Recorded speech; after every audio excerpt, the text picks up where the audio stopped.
One of the major ways that buildings are depicted is in perspective.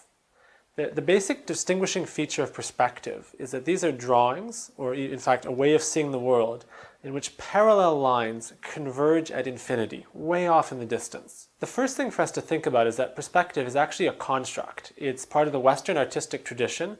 It starts in the late 14th century and has really developed in the 15th century, especially in Florence, by Filippo Brunelleschi. Different historical periods and different cultural traditions will depict space differently. So for instance, in the Japanese tradition, you often see objects arranged in space. So there'll often be gold leaf or a colored plane that separates the objects. So it's acknowledging that the objects are distinct, they're not touching, that there's a space between them, but it's a different way of depicting that space than with perspective. As I mentioned, the most significant thing with perspective is that parallel lines, lines that you would normally see parallel to each other, obviously, are actually converging at a very, very distant point. And that means that things that are closer to you will seem larger, and things that are farther away will seem much smaller, even if these two objects are actually the same size.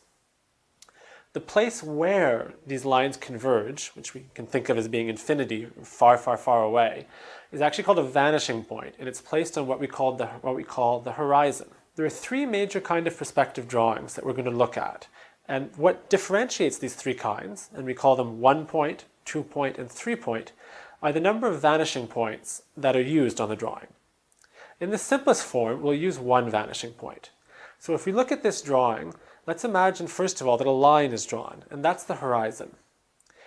On the far, far, far distance, so at infinity, at this horizon, we place a point, and that's the vanishing point.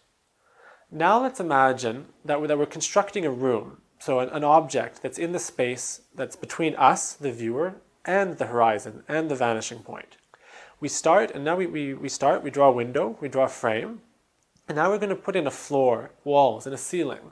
And since these surfaces and the lines that define them are parallel to each other, we now see how these lines are actually converging at the vanishing point. So we can populate the space with tables and with furniture, and we see how objects that are the same size, that we know are the same size, actually look different. The chair that's in the foreground is much larger than the chair that's farther back in the background. Why? Because again, they're lines that are parallel are converging at infinity.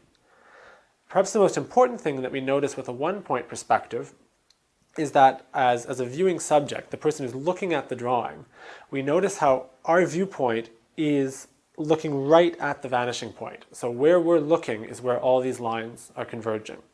The second kind of perspective drawing is a two-point perspective. It's very similar to a one-point, except now we have two vanishing points.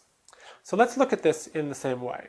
First we draw a horizon line, and now we're going to place two vanishing points, one on the left and one here on your right.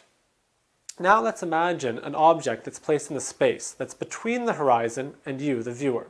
So let's take here, we have a simple farmhouse that we're going to draw. We notice how the farmhouse has two sides that are perpendicular to each other. The parallel lines on one of these sides are converging at the left vanishing point, while the parallel lines on the other side are converging here at the right vanishing point. Once again, the parts of the building that are closest to us are appearing larger, whereas the parts that are farther away appear smaller. The final sort of perspective we can make is a 3-point. This is very similar to the 2-point, except we've now added a third point where the vertical lines are going to converge. This is especially useful when we think about how tall buildings appear, or at least how we generally depict tall buildings, since the top is far away and appears smaller. So we've got the same drawing, except let's now imagine we're using a larger building, for instance a tower, and we notice how, just as one side converges to the right, the other side converges to the left, now the vertical lines are converging to a vanishing point far above us.